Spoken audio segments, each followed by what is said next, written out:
Welcome back to the Determinants of Health. We're going to talk now about the relationship between disability and different levels of demographics. As is well established, disability rates tend to rise with age. This is fairly intuitive, right? As we get older, we have less mobility, less flexibility, maybe even increased dementia and cognitive issues. We all tend to lose our memory a bit, a little bit confused, maybe a little short-tempered. All of these are aspects of disability one way or another. The kinds of disability also tend to rise with age. So memory issues obviously become more common as we get older, but more commonly it's mobility and agility issues that really spike as we get older, as do pain issues. Hearing and seeing as well. But we tend to associate memory as being a natural part of aging, but this chart suggests that maybe it's something that we might be able to control, or maybe it's something that we should stop thinking about as being characteristic of the elderly. Gender is a complicated confounder in much of our analyses of the determinants of health. And we will find that gender plays a role in pretty much every analysis that we do in population health. So women have a higher prevalence of disability in almost all age groups. As this chart shows, it's only in the extremely young that males tend to be more commonly disabled.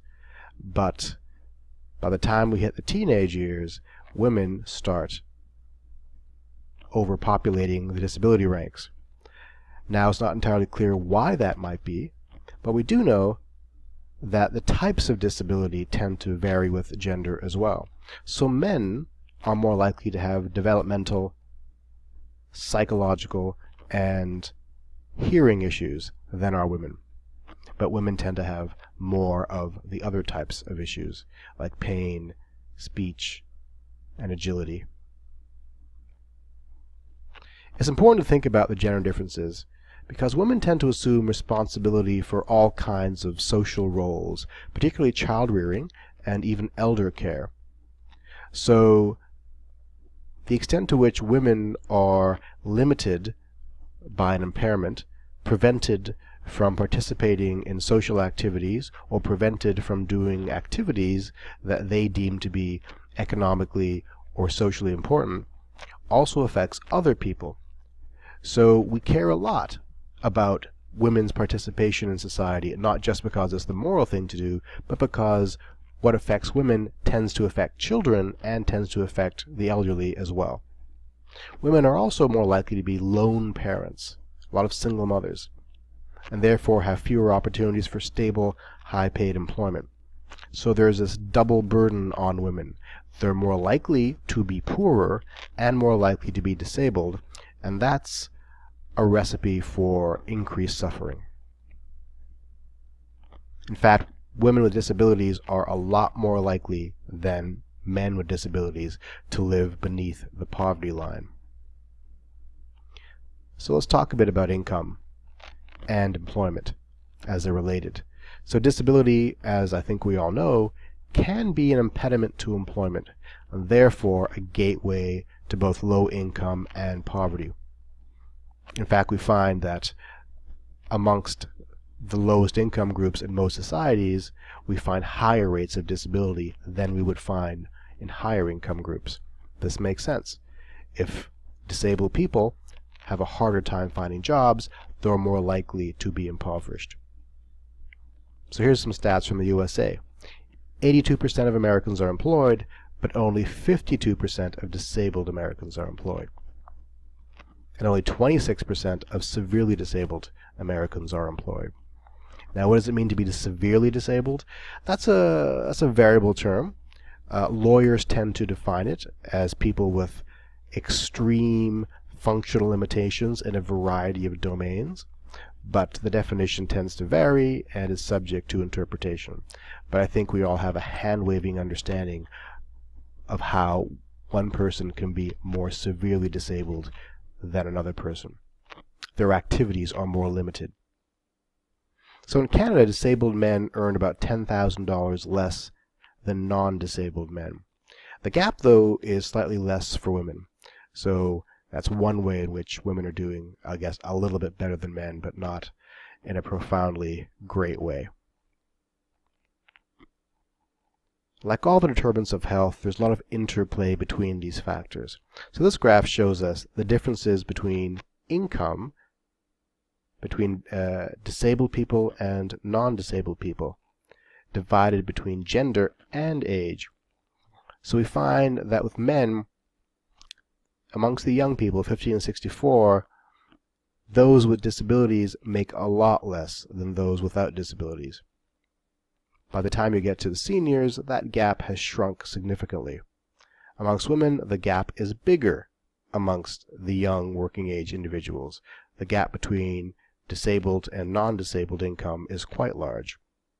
And like the men, by the time you get to those over 65, that gap is shortened. Now you might wonder why. Some of this is due to a bit of a data anomaly. So those over 65 are retired. Their incomes have come down already. They've come down to join those individuals who are disabled who perhaps were never employed or are always underemployed.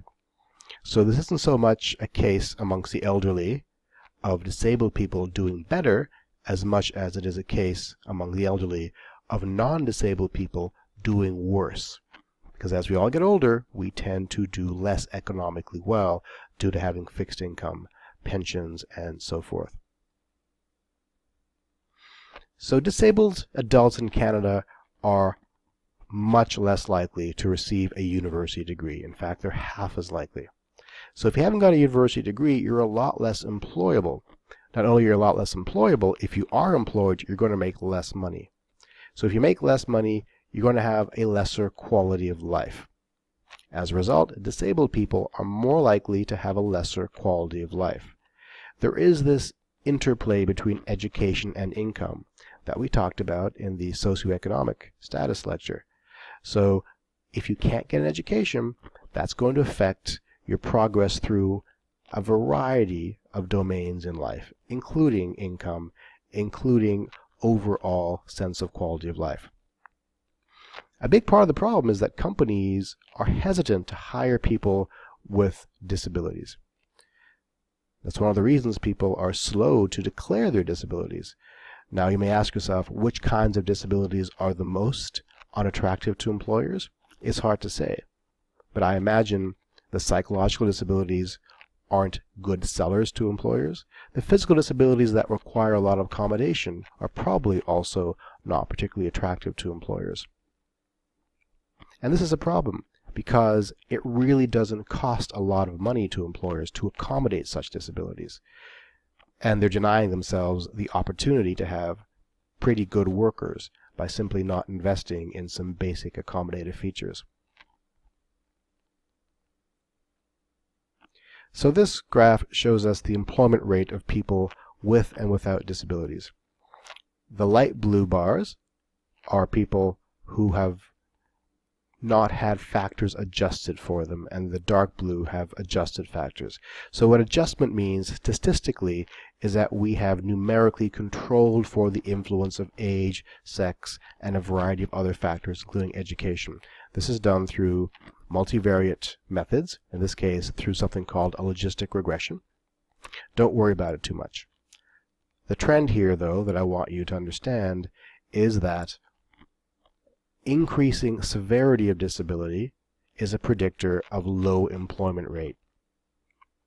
The trend here is downward. The more severe the disability, the more likely it is you will be unemployed. And it's not an effect of age, sex, or education, because those have been controlled for in these dark bars. It is essentially and purely an effect of the quality of one's disability. It's important to remember that these are interrelated phenomena. It isn't a straight linear causal relationship. Poor health, if one is sick, it probably means you're not going to be employed easily. You're going to have a lot of sick days. It's not attractive to an employer.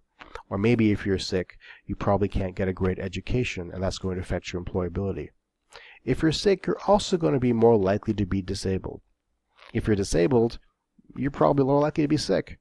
These things tend to cause each other. If you're disabled, as we've established, you're more likely to be unemployed. If you're unemployed and therefore have low income and poor resources, you're a lot more likely to have poor health. And if you're unemployed having low resources, you're more likely to have an impairment progress to a disability. So it's a bit of a vicious circle, and it's not quite a unidirectional circle. It works in all directions. These three factors play off of each other. If you're thinking about how do we solve the problem, well, if you're a policymaker, you have to enter into the cycle at any one of these points and think about how we can improve the social infrastructure to either reduce disability rates, reduce health rates, poor health rates, or improve employment. We tend to focus here as a society, but we have opportunities to focus elsewhere. Some confounding attributes tend to enter into this analysis, and these include culture, severity, and whether or not your disability is visible or invisible. So different cultures may think about how disabled you are in different ways. They may also think about whether or not a disabled person should be permitted to work in different ways. They may also think about whether or not you are truly in poor health differently. How we define some of this stuff is ultimately dependent upon your environment, your social context, and your culture.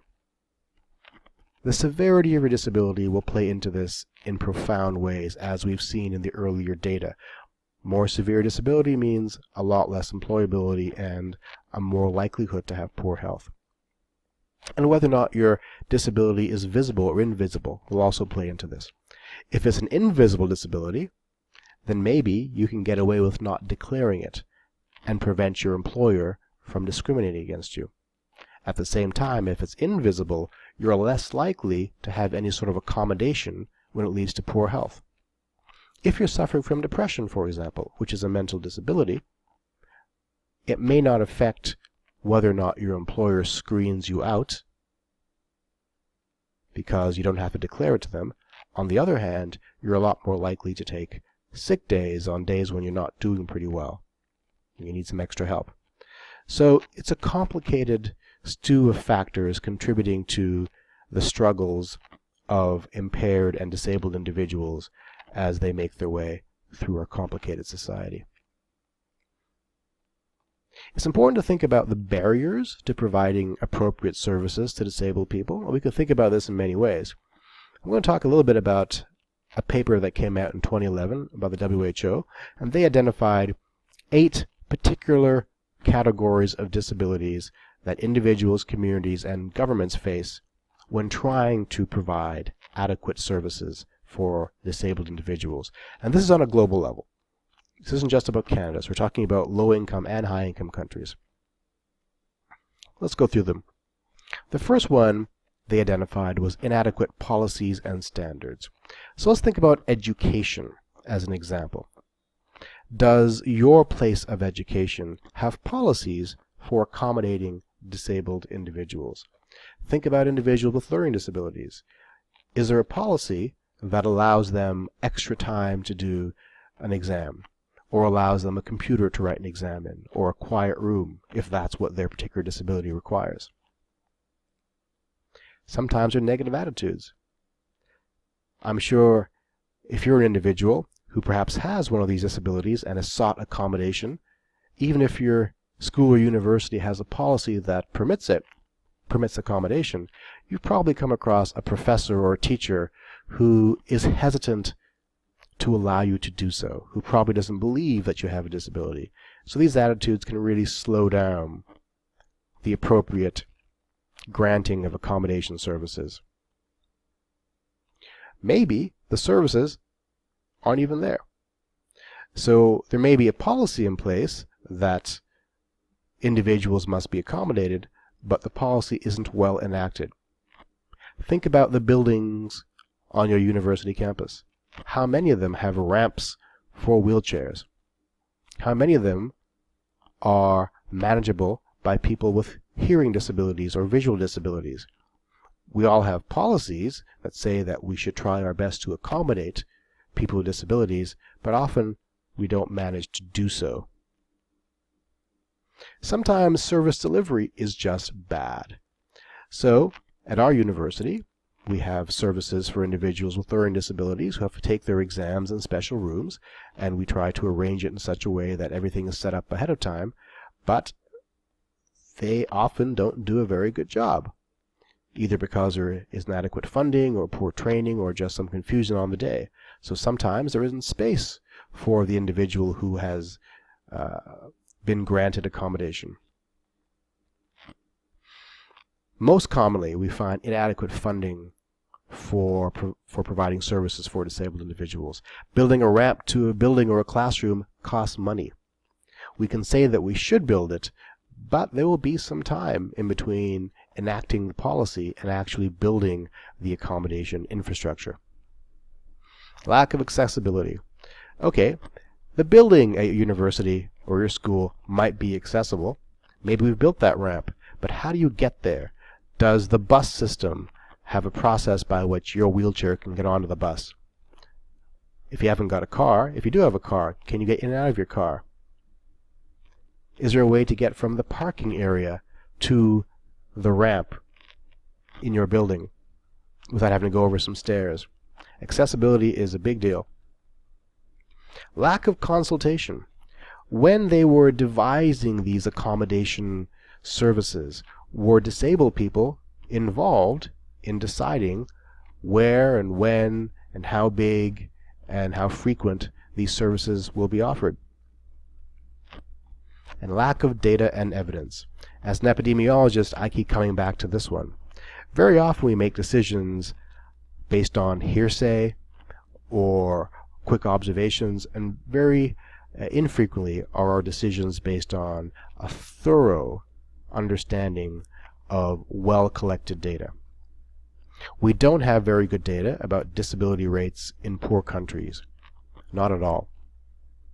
In fact, we have such variable definitions of disability around the world, because this is going to vary from country to country and culture to culture, that we haven't got any sense at all of the true rates of disability, and I feel we've probably underestimated those rates quite profoundly.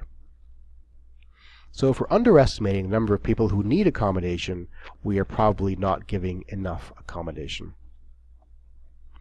So, how do we classify impairment and disability? In rich countries like Canada and the USA, we think we have a fair grasp of the numbers of people who present to doctors and hospitals with certain kinds of impairments and disabilities.